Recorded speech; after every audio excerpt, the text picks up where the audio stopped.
परमेश्वर के और प्रभु यीशु मसीह के दास याकूब की ओर से उन 12 गोत्रों को जो तितर बितर होकर रहते हैं नमस्कार पहुँचे। हे मेरे भाइयों, जब तुम नाना प्रकार की परीक्षाओं में पड़ो तो इसको पूरे आनंद की बात समझो, ये जानकर कि तुम्हारे विश्वास के परखे जाने से धीरज उत्पन्न होता है। पर धीरज को अपना पूरा काम करने दो कि तुम पूरे और सिद्ध हो जाओ और तुम में किसी बात की घटी न रहे।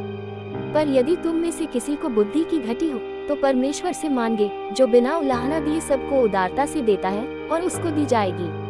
पर विश्वास से मांगे और कुछ संदेह न करे, क्योंकि संदेह करने वाला समुद्र की लहर के समान है जो हवा से बहती और उछलती है।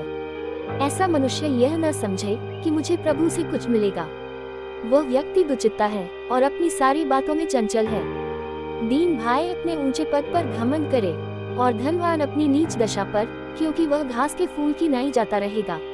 क्योंकि सूर्य उदय होते ही कड़ी धूप पड़ती है और घास को सूखा देती है और उसका फूल झड़ जाता है और उसकी शोभा जाती रहती है, उसी प्रकार धनवान भी अपने मार्ग पर चलते चलते धूल में मिल जाएगा।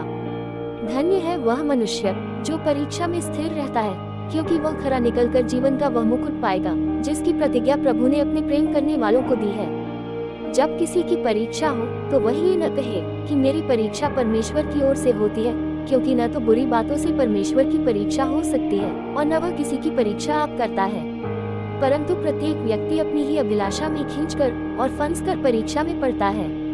फिर अभिलाषा गर्भवती होकर पाप को जनती है और पाप जब बढ़ जाता है तो मृत्यु को उत्पन्न करता है।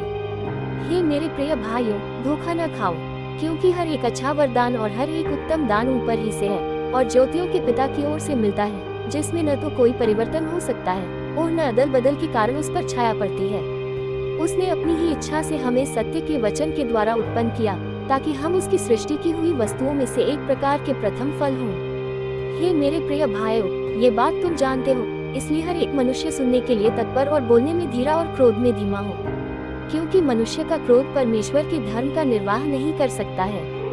इसलिए सारी मलिनता और बैर भाव की बढ़ती को दूर करके उस वचन को नम्रता से ग्रहण कर लो जो हृदय में बोया गया और जो तुम्हारे प्राणों का उद्धार कर सकता है। परंतु वचन पर चलने वाले बनो और केवल सुनने वाले ही नहीं जो अपने आप को धोखा देते हैं, क्योंकि जो कोई वचन का सुनने वाला हो और उस पर चलने वाला न हो तो वह उस मनुष्य के समान है जो अपना स्वाभाविक मुंह दर्पण में देखता है, इसलिए कि वह अपने आप को देखकर चला जाता और तुरंत भूल जाता है कि मैं कैसा था। पर जो व्यक्ति स्वतंत्रता की सिद्ध व्यवस्था पर ध्यान करता रहता है, वह अपने काम में इसलिए आशीष पाएगा कि सुनकर नहीं पर वैसा ही काम करता है। यदि कोई अपने आप को भक्त समझे और अपनी जीभ पर लगाम न दे पर अपने हृदय को धोखा दे तो उसकी भक्ति व्यर्थ है। हमारे परमेश्वर और पिता के निकट शुद्ध और निर्मल भक्ति यह है कि अनाथों और विधवाओं के क्लेश में उनकी सुधि ले और अपने आप को संसार से निष्कलंक रखें। जीसस शिक्षा YouTube चैनल को सब्सक्राइब करें और बेल आइकॉन को दबाएं और इस वीडियो को ज्यादा से ज्यादा शेयर करें। लाइक कमेंट करना ना भूलें। धन्यवाद। जय मसीह।